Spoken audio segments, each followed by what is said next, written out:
I got a story to tell you. It's a good one. It's about how these people, the first people, got a voice. 60,000 years they've been speaking. Had 363 languages. But no voice. No say on matters which affected them. It wasn't right. So, me and your granddad. Me and your mum. The whole nation did something about it.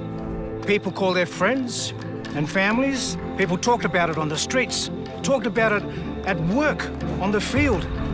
Everybody made a song and dance about it. Everyone walked side by side. And that's how we changed this country for the better. How we made history. Is that story true? It could be.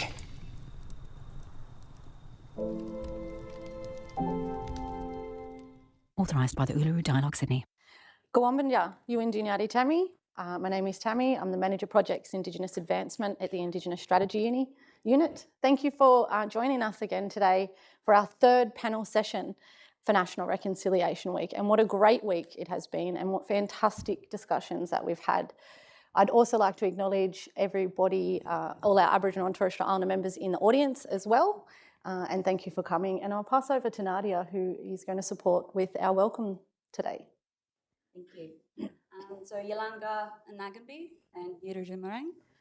I'd like to welcome you all here today to this very, very important panel discussion and acknowledge that we're on the lands of the Wadi people, which are my people. I'd like to acknowledge all our ancestors who have been so resilient and fought all these fights so that we can have this platform here today and be able to share our voices. Welcome to everyone who's online, whatever countries that you're coming from and watching this from. If you're unaware of what country you're on, I'm going to leave you some homework to go and Google that. Google's a great source. You can just quickly go, who are the traditional custodians of the land that I'm on? So that's homework for you. I'm going to be giving homework throughout this discussion. But throughout this, and finally, I'd just like to thank all the mob here today and all the ancestors and countries that you've come from, and all you allies here today. Thank you for coming and listening to our voices. Thank you so much. We're very lucky to have you on the panel here today, and we're very lucky to be joined by all our members. So as you can see, this is our All Indigenous panel here today, where we'll be discussing the upcoming referendum and voice to Parliament. We're talking about a whole great deal of issues that we're coming across as well, and we'll be welcoming any questions you may have from the audience. Please use our Slido, hashtag UOW, to ask any questions you may have, particularly in our online audience as well. We know we have a large online audience at the moment, so again, thank you so much for joining us on this panel. So I've introduced myself briefly. I work in Indigenous Strategy here at UOW, but I'd like to pass on, and I'll start with Tina. Can you just tell us who you are and where you're from? Thank you very much. I'm Tina McGee. We're a Ngunnawal woman, but born and raised here on beautiful Ngunnawal country, and I too would like to pay my respects to all the traditional custodians of the lands that everyone's coming in from today, and just look forward to sharing my discussion. Me? Yeah. So I'm Nadia Neal, Wadi woman. I'm a public health lecturer here at the University of Wollongong, and also dabble a little bit into some high school work in the Wollongong community. Good afternoon. My name is Adam Gowan. I'm a Wiradjuri man, cultural connections to Yuin country. I live on Yuin country. I'm privileged to be here with you all today. I work in higher education also, and yeah, looking forward to our discussion today. Excellent. Thanks so much. Thanks so much. And again, just if you have any questions, be sure to shoot them through on our Slido. We're going to kick off with our panel discussion today, and we're going to start off with you, Nadia. So given your experience, and you mentioned briefly in public health research and education, what do you think are the benefits of reforming the Constitution for Aboriginal and Torres Strait Islander people and for all Australians? I think it's also important to acknowledge how we've got here. This isn't just something that's happened this year. It's been a very, very long journey. The Uluru Statement from the Heart was finalised in 2017, and we're now in 2023. We had the apology back in 2008, 67 referendum. It's been a long fight. It's been a long journey, and I think for us, it's a very positive opportunity that we have. We haven't had an opportunity like this for quite some time. And I know that there's some discussions about the fact that We don't have a voice, we do have a voice, but we now have a chance to have that heard at this level. So having this constitutional change will give us First Nations people an opportunity to be represented by our own people. We've been spoken for, we've been researched, we've been overpublished, we've had many people speak on behalf of us, which is not the point. There's this old saying that you need to be a voice for the voiceless, which is completely incorrect. We don't need to be a voice for the voiceless, we just need to provide the platforms for such people. And I believe that that's what this constitutional and this referendum is finally giving us, that opportunity. Thank you so much. We'll extend that question on to Adam, but if you could draw on your experience on the boards that you're director of, particularly in regional education, social justice, homelessness, and your work in the fiery service. So what do you, given all your experience in those areas, what do you think the benefits may be if we're successful? Yeah, thanks, Tammy. It's a real privilege to be able to share perspective here today. And we were talking as a panel before, and really wanted to just start also by saying that we represent our individual perspectives and point of views, and we don't speak for everyone, and we recognise and appreciate that there's a diversity of views in these discussions, in these debates, and we make room for all those different discussions to happen in that space in a respectful way.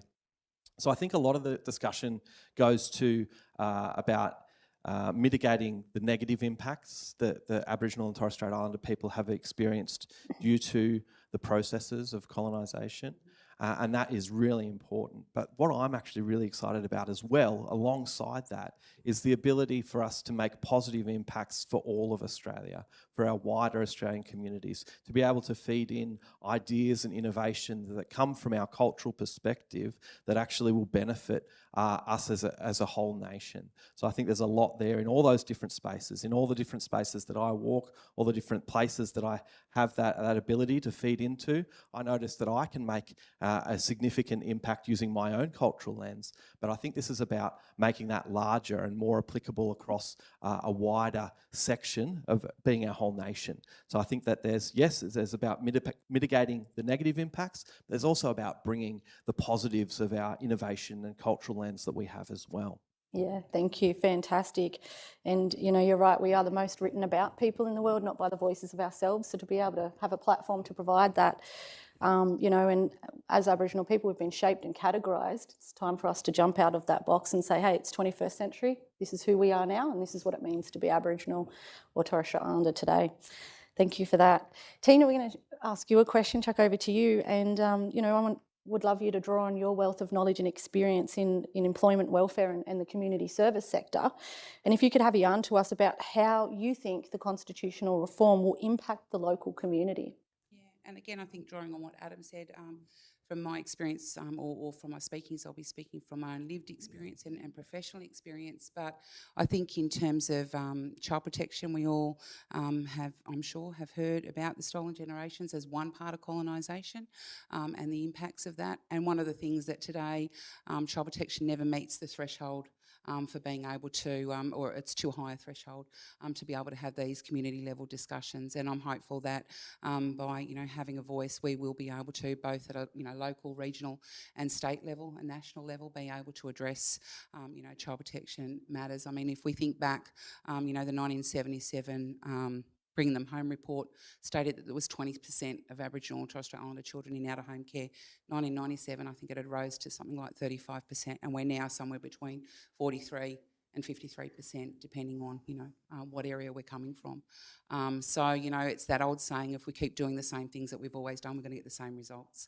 So if we really want to make change, we need to have our people at the table, being able to look at what life is like for them, what's happening for them, and what are the best ways forward. And they're going to look different in every community, and we need to respect that. Fantastic. Thank you so much for answering that question for us here. I've got a question for everyone now, and I'll ask you first, Nadia. So as parents and grandparents, some of us are grandparents on here, why is the voice to Parliament important to you and our future generations? Very good question. I didn't know if it would tear anyone up. I was like, do I put this on at the end? Well, it's very telling. My son's in the room today. So as a parent, this is incredibly important because not only is it going to normalise our people at this level, and I teach it in my lectures and classrooms, representation matters. If our young people are seeing our people represented at that level, then maybe that's something that they can aspire to. Maybe they can grow up and become advocates for our communities. At the moment, we don't really have that yet. We've got a few First Nations peoples in our parties, but not at that top level, not speaking for us. And as we've all said, it's really important that we are the ones who are representing our people. Even though we do all come from different countries and different experiences, we've not had that representation yet. And if that's something that we can get, and my son can grow up knowing that that's something he might be able to aspire to, or his friends can potentially step into that role as a career or potential opportunity pathway that he wants to do, then that's something that our ancestors fought for. They didn't fight all these years for us to just give up and to not be a voice for our own people. I know that they're looking down on us right now and absolutely rooting for us and rooting for this referendum. Completely agree. The fact that we're all up here today, particularly some of us women as well, having that voice. And I love your ideology of you can't be what you can't see, which is fantastic. Adam, what about you? Yeah, I think it's really important. I was able to have a really great discussion with my dad just really recently and talk to him about his experience of racism and segregation and separation in a school context, and thinking about, for him, he said, I never want my grandkids to experience that same thing that I had to go through.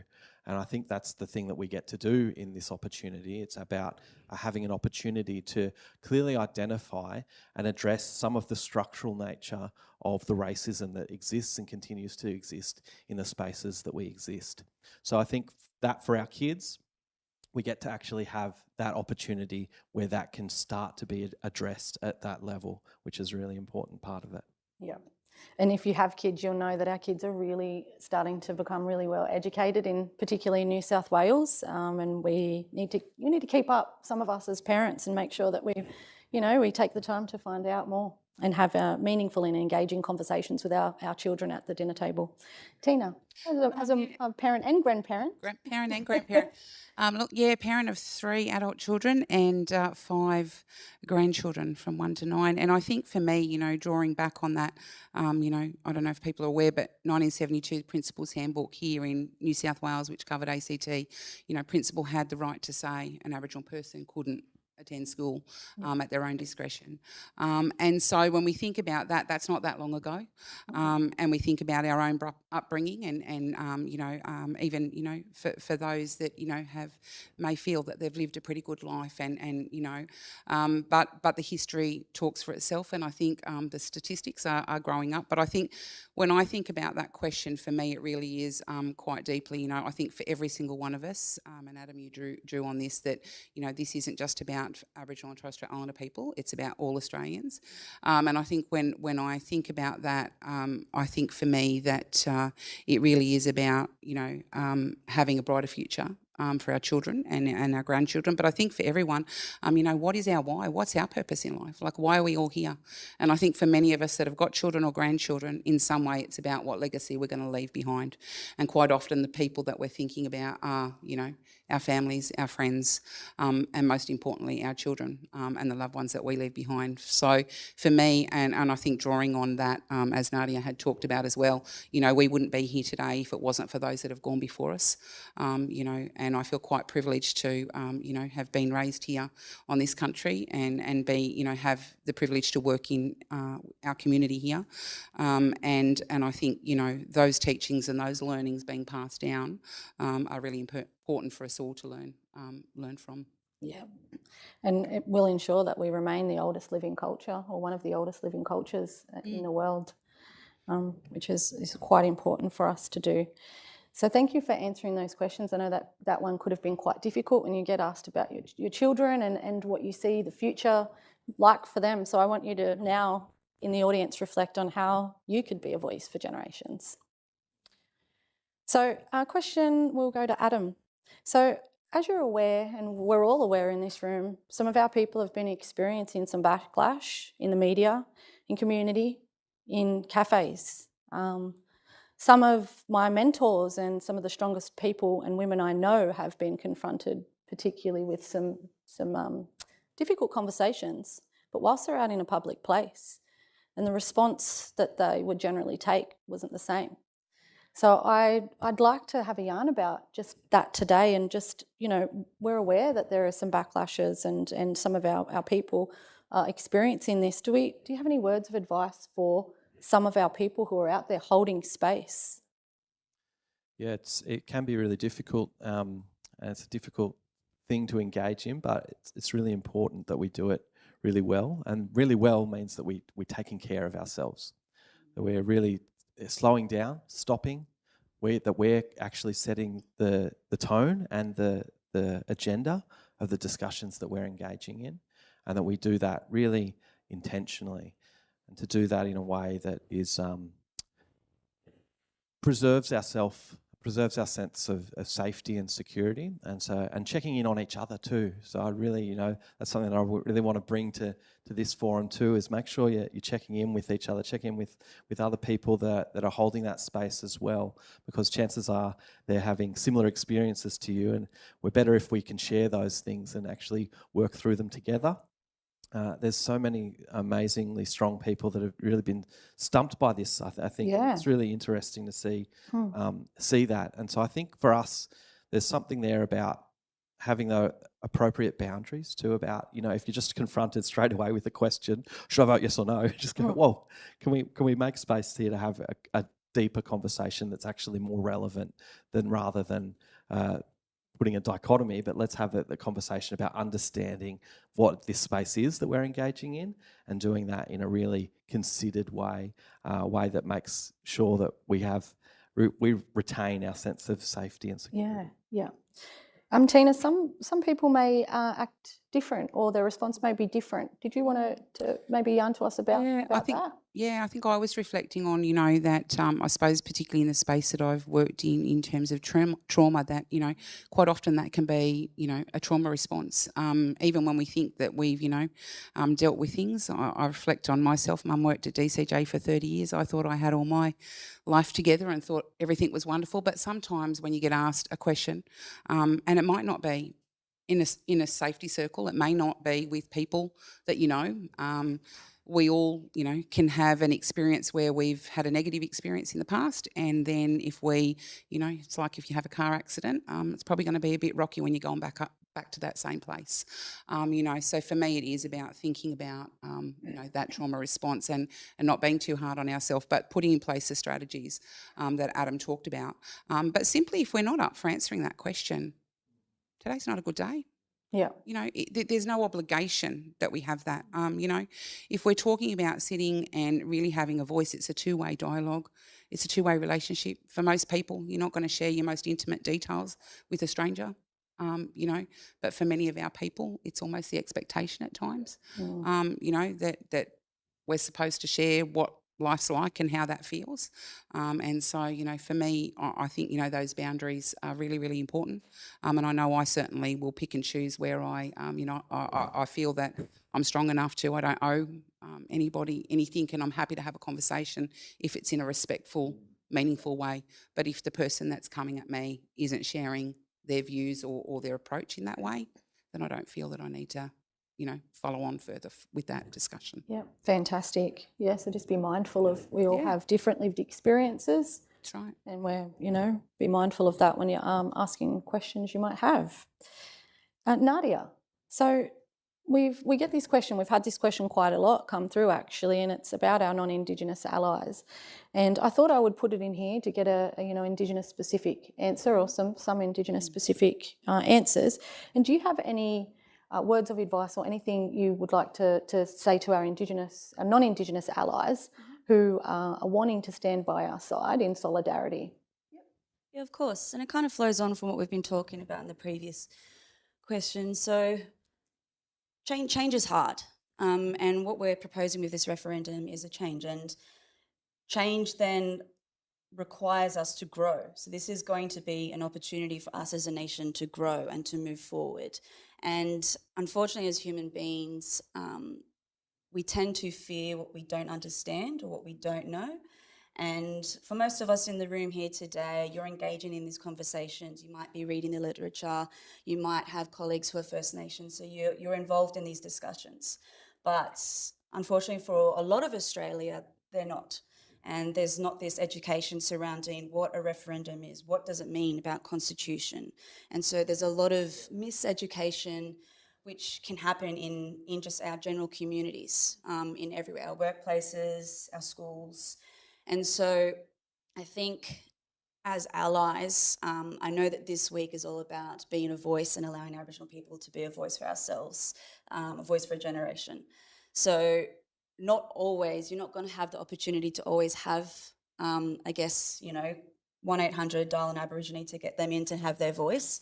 So as allies, I think it's up to the rest of the 97% of the population to start educating people as well, to start saying, well, this is what the Constitution means, this is what representation means. I can't speak on what it means for Aboriginal people. However, you could be dispelling mistruths, you can be shutting down the racism. So as we said, this is all about institutionalised racism, but with the question before, there's a lot of racism happening within our communities, within the media, and it's both overt and covert racism. So as allies, you could be helping there. You could be stopping that, taking a stand, clarifying what this actually means, which is going to help us as First Nations peoples. We've still got a bit of a journey to go before the referendum actually happens. And so as both Adam and Tina said, for the First Nations peoples, just check in on yourself. It is going to be quite tiresome. We're going to have a little bit of explanation exhaustion as Aboriginal people. And so as allies, this is where you can step in as well. But making sure that you're not saying that this is your experience because you're not an Aboriginal person, but just helping in that process of educating the rest of the nation of what this means. I love it. I love it. Moving, beyond that, when in doubt, leave it out, right? And taking the time to educate ourselves and then using our voice. So, how are we going to use our voice in this room? And you all have that power of your voice. You can choose to do nothing or you can choose to use it. Thank you so much for that, Nadia. Tina, so as a business owner and operator, what impact, if any, do you think the constitutional reform could have on business owners? Yeah, look, the Indigenous business economy is growing at a rapid rate. And I think that whilst it's an amazing opportunity, and I think going back to, we can't be what we can't see, I just know in the 8 years that I've been in business, the change in my own children and my grandchildren to what that now looks like and whether or not they're not looking necessarily at a certain job or they're actually saying when I grow up I'm going to do this, in my own business. But I think in terms of what, can constitutional recognition bring, and I think, what we know, there's been a lot of publicity around the black cladding and Indigenous businesses that may appear as though they're Indigenous business. But I think being able to have that local, regional, state and national level where people are at the table, we will be able to, identify who are our Aboriginal business services, provide support to them to help them look at how they too can access some of this information. Because in some cases we're talking about tiny little micro businesses that don't have, all the fancy IT equipment or all the flash, insurances and things like that. But many of our businesses can come together to support one another. So I think, that by having a voice, we can really look at what is happening in terms of, the Indigenous procurement policies at all different levels. How are they? Don't want to bang on about what's happening in the consulting world, for example, at the moment. But, looking at, how are these businesses selected? How do they identify as an Aboriginal business? And being able to, bring our businesses together. There's enough business out there for everybody, and I think being able to showcase, what a wonderful opportunity. We all live in a country that has the oldest living culture in the world. Like, regardless of what cultural background you come from, how can that not be an amazing feeling to think that, we walk on this country here that for, 75,000 plus, however many years that we keep finding more information, of people that were here before us. So I think being able to, we know that, fire burning practices, we know that, with the recent floods, being able to introduce, traditional ways into contemporary society, I think is better for all Australians, regardless of, what happens. Thank you so much. Thanks.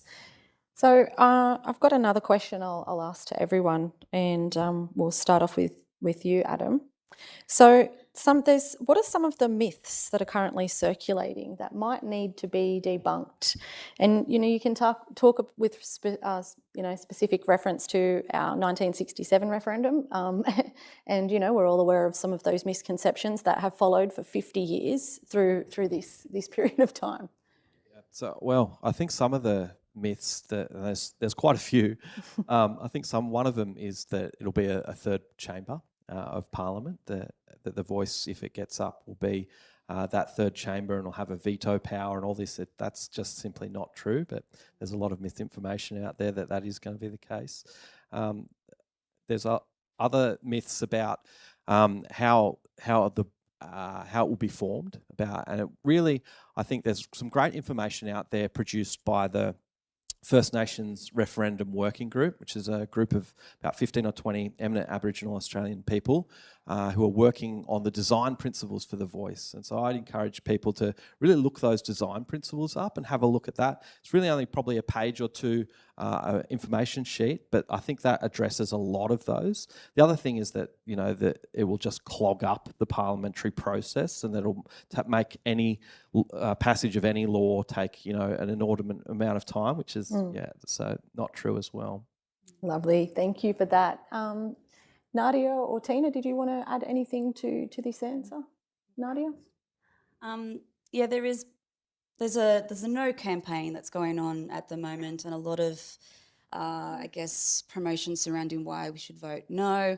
And similar to what Adam was saying, there's a few myths that this elected person, that would be our voice, will be making decisions on behalf of non-Aboriginal people, which is not true. This representative will be a voice for our people and will help guide policies for our people and our communities. I think, again, it comes back to what I was saying, you fear what you don't understand. It's that misconception and not having a proper understanding of what this would mean. And as I tell many people, the documents are online. You can go read the report. You can read a quick snapshot of it because the report is a couple hundred pages, so it's quite a long one. But there's snapshots. But educate yourself before you go and promote something on social media. But yeah. Yep. Yeah, I think for me, I was reflecting on I got asked a question the other day, by someone that, no ill intent, but just, thinking or what they'd been told was that, a voice to Parliament would mean that the government would not be able to make any decisions relating to Aboriginal and Torres Strait Islander people without it going to the Aboriginal and Torres Strait Islander Commission first for approval. And I stopped and I said, oh, hang on, are you talking about ATSIC, the Aboriginal and Torres Strait Islander Commission? He said, yeah. And he was a teacher.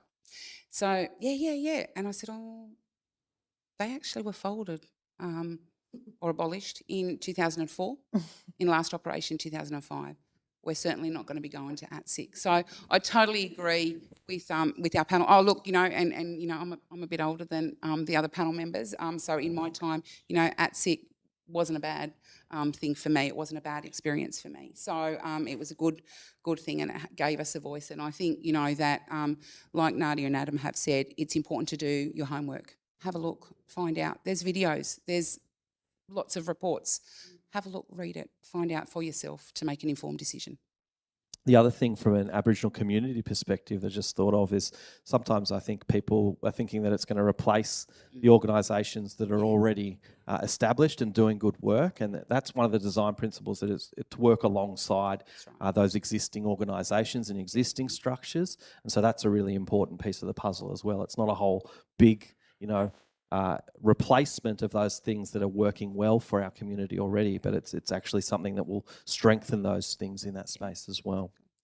Excellent, yes. And some of the questions we're getting are in so many different levels and varieties. My mum was having a discussion with me, my Scottish mum, yesterday, and she was saying, but you already, all the ads say to be acknowledged in the Constitution, you're already in there.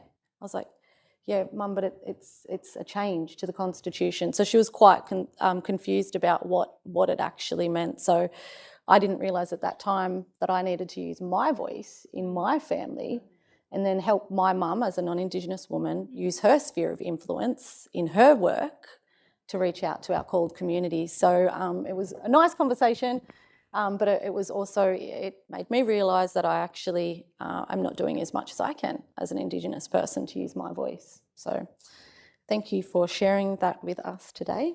So we've got a few more questions, and I'll just ask a couple more. So if there was, and this is a question for everyone in the panel, if we have a non-Indigenous member in the room, online, that's on the fence, that they're not quite sure how they're wanting to vote, what would be one thing that you might say to or to encourage this person or discuss with this person? Adam, did you want to lead off with this? Sure. So, yes, sure. So I think for me, obviously, it's really personal for us. Hey, it's really personal for us as Aboriginal and Torres Strait Islander people.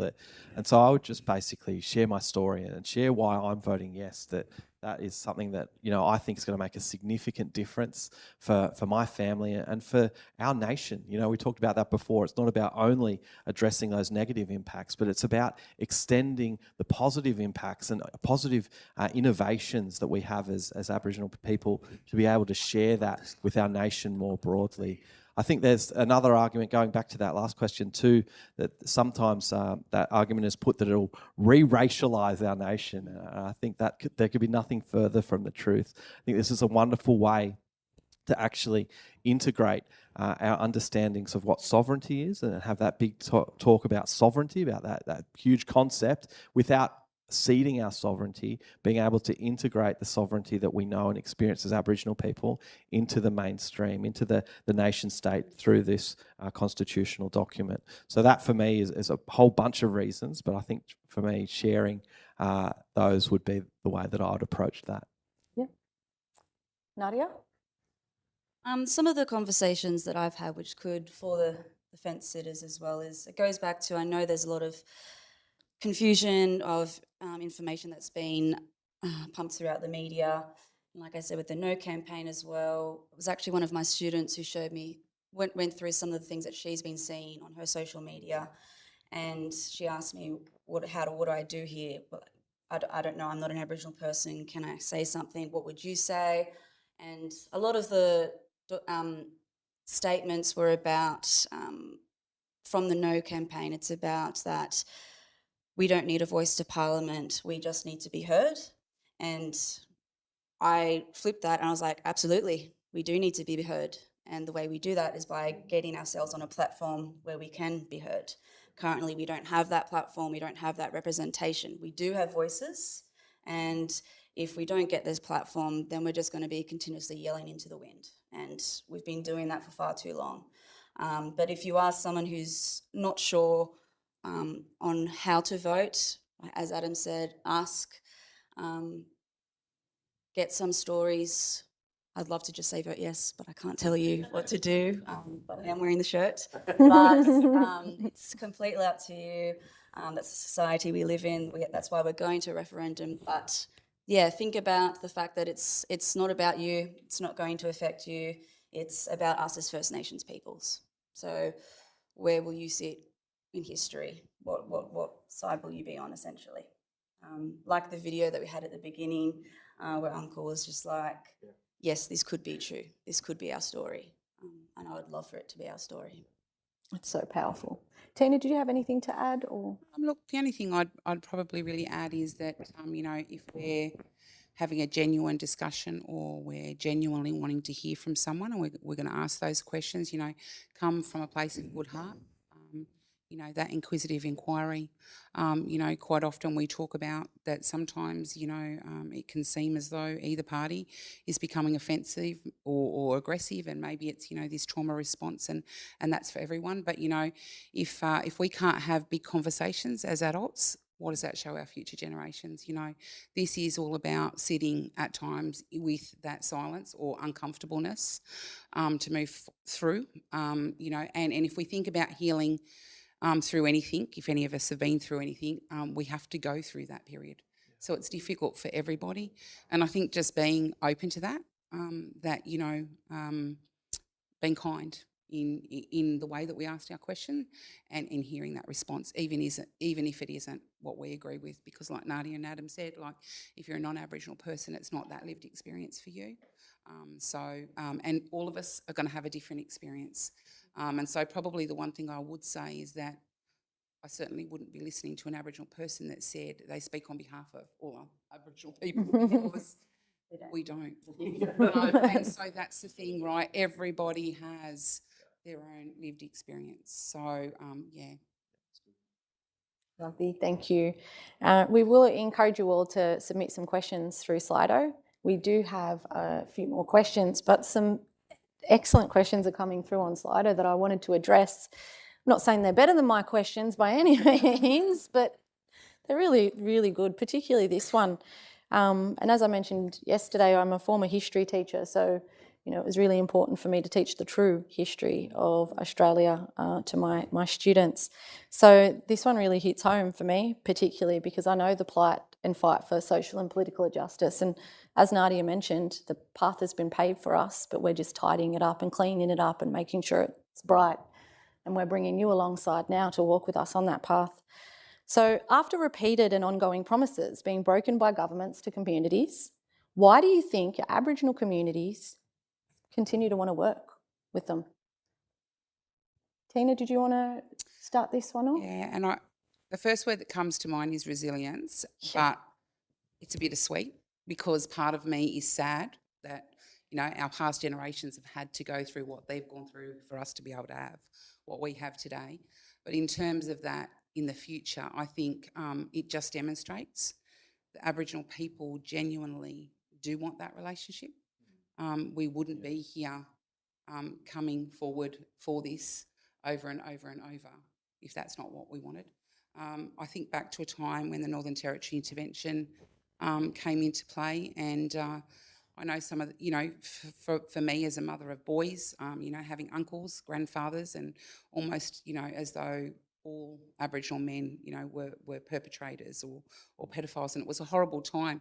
But I remember thinking in some of those campaigns and working with, some of our elders from here and other areas, that, one thing that sticks with me is that, an elder said to me, people have got to be careful because it's coming to a town near you. And I think about that basics card and when they brought that into Northern Territory, and I know for some people that's a good thing and that's okay. But I also think that not long later, it has also been introduced to other communities across the country and to non-Aboriginal people as well. So my thought on that is that, for our people, we genuinely, I believe, want to walk this country together in sharing our prosperity. And also, share in that healing that needs to happen through truth-telling.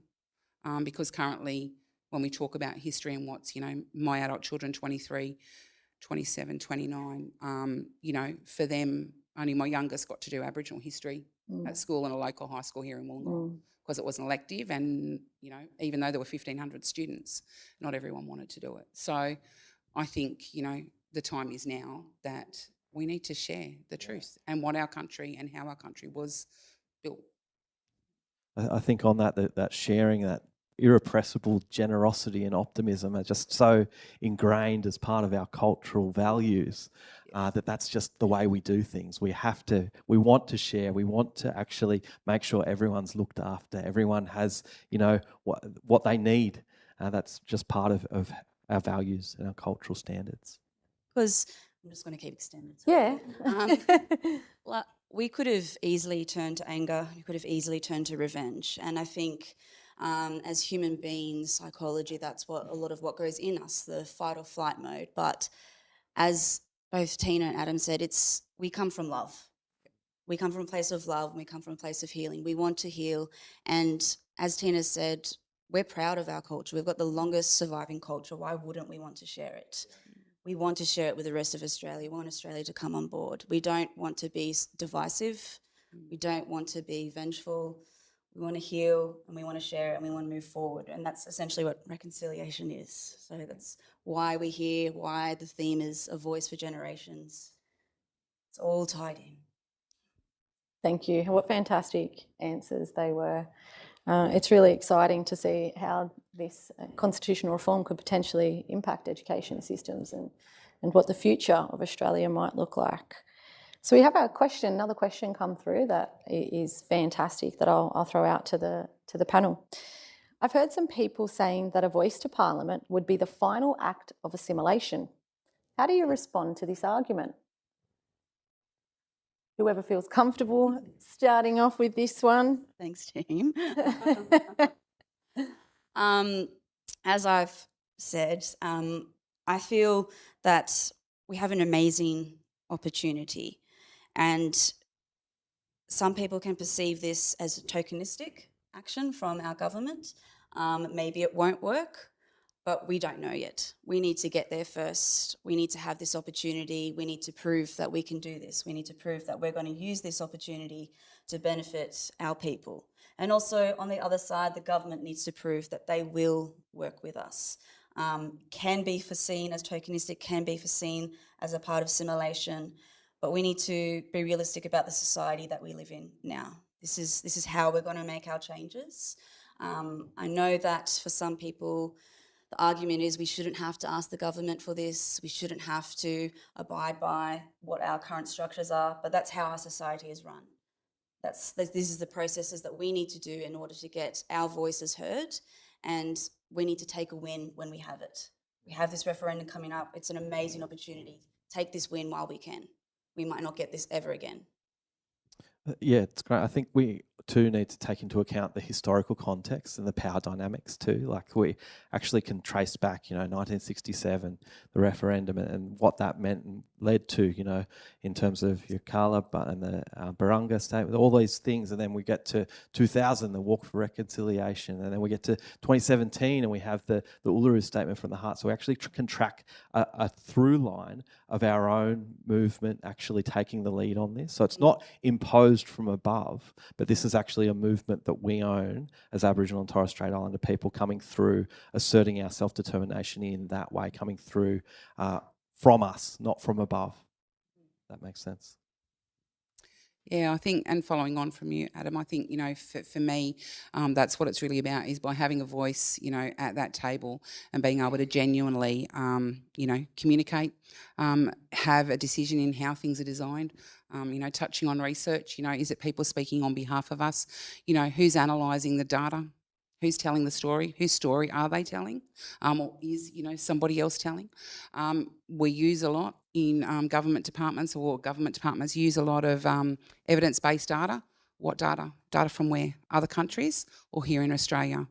Who's analysed that data? How's that story told? What's the impact? I think this really gives us the opportunity in regards to whether it's part of assimilation or how a person may view that, by being able to be at that table to determine, how, we're moving forward in the development of, not just, we've got to fund a program because this is what the evidence says and this is what we're going to roll out, because that's what's important. It goes back to what I said earlier. If we keep doing those same things, we're going to get the same results. We need to work with our Aboriginal and Torres Strait Islander communities on the ground around what's happening for them and how best, I'm sure if any one of us knocked on your door tonight to say that, this is the problem in your family and we've got the way to fix it, I'm sure everyone would have a different response to how, one, first of all, is there a problem?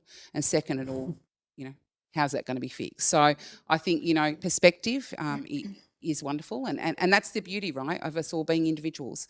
But I think that, when I think back to assimilation and some of those things, I think about, the old dog tags, or, for family members that had, exemption certificates that were proudly reported as 1,500 in New South Wales. What a wonderful thing.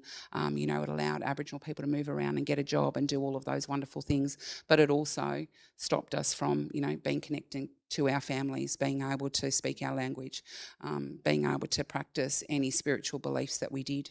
And it still didn't give us rights anyway, because it was up to, anyone else's discretion. So I think this is very different in terms of, being able to have a seat at that table to really be able to design that, Yeah, definitely agree. And if I can just add, in terms of from a historical perspective, the way we're currently positioned in the Constitution enables assimilation. How we're being proposed and the amendments will enable us to have the voice, which mean it will be very different, and assimilation wouldn't be able to occur because it would be based on our voice, not the voice of a set general government. Obviously they can choose to listen or not listen, but at least the point of the fact is that we're going to be mentioned in there and be a part of history and acknowledged as the first peoples of Australia, which is pretty exciting movement. And we know that this has happened across the world.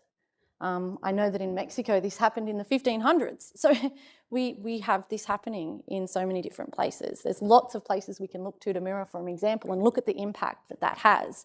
If you look at the countries that have constitutional recognition, you look at the language revitalisation in those places, and it is insane. And that makes me come back to think of my auntie, who always said to us, if you want to talk to country, you need to talk in a language that country understands, because it's only been listening to English for the past 230-something years, right? So I'm really excited to see what it could potentially mean for language revitalisation across our communities, and country truly listening to us and what that might look like for our environment. I've got a fantastic question.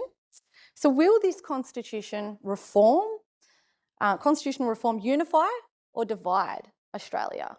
And we can see this currently at the moment. There's both. It's creating unity and a division. But if we're successful, what do you think the reform will do? Will it unify or divide?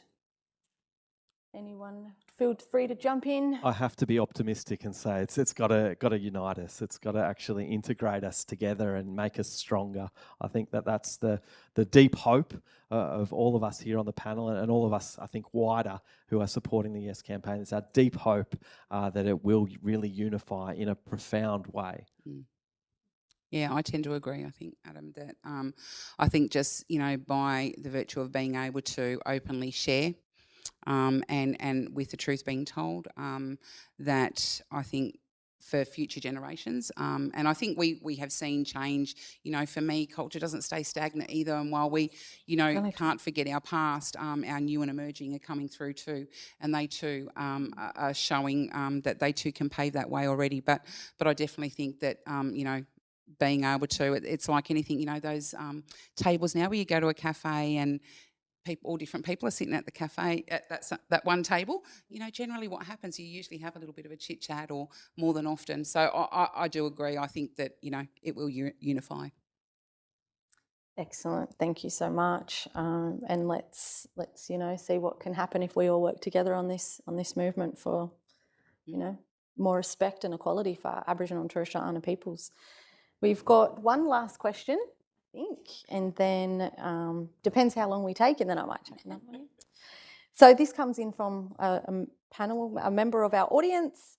I have had conversations with an Aboriginal friend that they are hesitant to vote yes themselves, that they believe a treaty system is a better option. How do we respond to this as non-Indigenous people? It's a great question. We addressed a little bit of it yesterday. If you want to go through and have a look at yesterday's live streaming and Mondays as well. Sorry, just thought I'd add that bit of a plug there. So anyone want to jump in on that? As a treaty is a better option. That's what they're hesitant to vote because their Aboriginal friend, believe that a treaty system is a better option to the constitutional reform being proposed. Well, I think at first, I'm assuming this is a non-Aboriginal person. Yeah. That must be a tricky situation to be in, Yeah. to have that conversation. So as we've said, these conversations are going to keep happening, and it's about educating yourself and knowing that there's going to be some tricky ones, because in order to grow as people, we've got to change and we've got to learn and we've got to listen to people. Treaty would have been an amazing thing. We've seen it in New Zealand, we've seen it in other countries, and that would have been fantastic if that happened long ago. With what is happening in Australia today, being a democratic society, with what we're being able to do, as I previously said, this is our opportunity. It would be fantastic if we could have an opportunity for treaty, but this is what we're getting. And our next person, if we do get this yes vote and we have our representative, they can advocate for treaty. But right now we don't have someone who's able to advocate that. We don't even have that representation yet. So my personal opinion is this is the first step. We need to get this representation so that they can then advocate for us and our Aboriginal communities. If you read the report, there's lots of processes. Each states and territories will have their own governing bodies, which will then feed up to this voice. But this is the first step. We need to take a win while we can. We need to get this first. Once we have this, then potentially this can open up many more opportunities, not just treaty. Treaty could just be one. So that's my opinion. Yeah, I definitely think it's not either or. It's this, and then we can work towards what the next step is, and that's in a whole bunch of different ways, in truth telling, in treaty, in Makarrata, what that means. So if we look at the example in Aotearoa, they actually have like a treaty commission, and so there are actually those bodies that work alongside those documents and those established structures, so that the impact of those can be felt and administered in that way.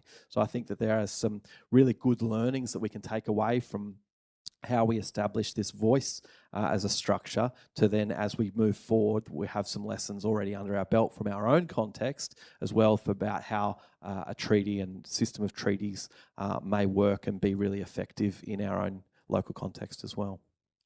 And I tend to just agree that I think that, as I said earlier, resilience is a big word. I don't think our people are going anywhere in terms of that this is it.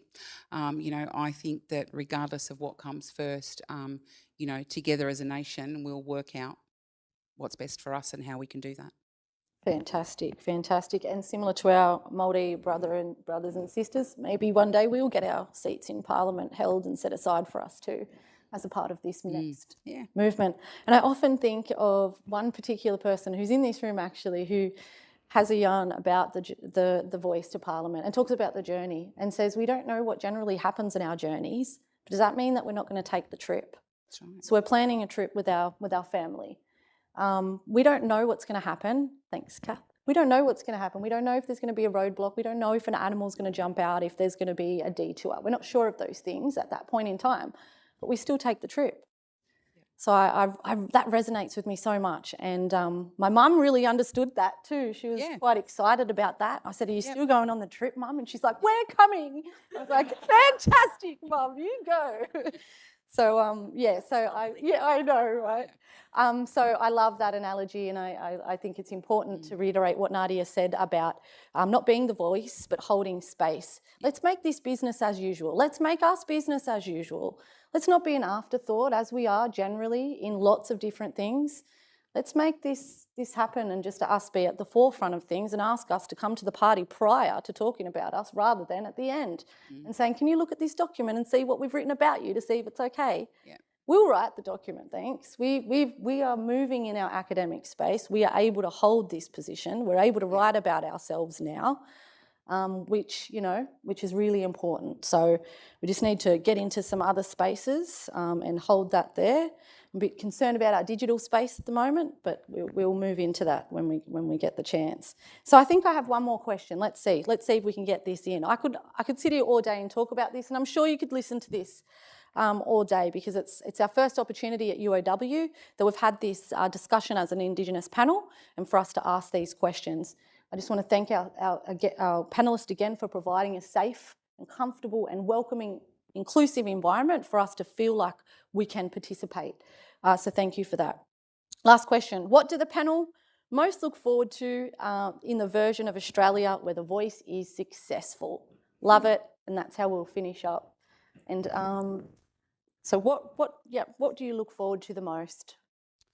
I think for me it's about our children feeling safe, being happy, connected to their family on country, and flourishing, and really building a future where they can be what they can see.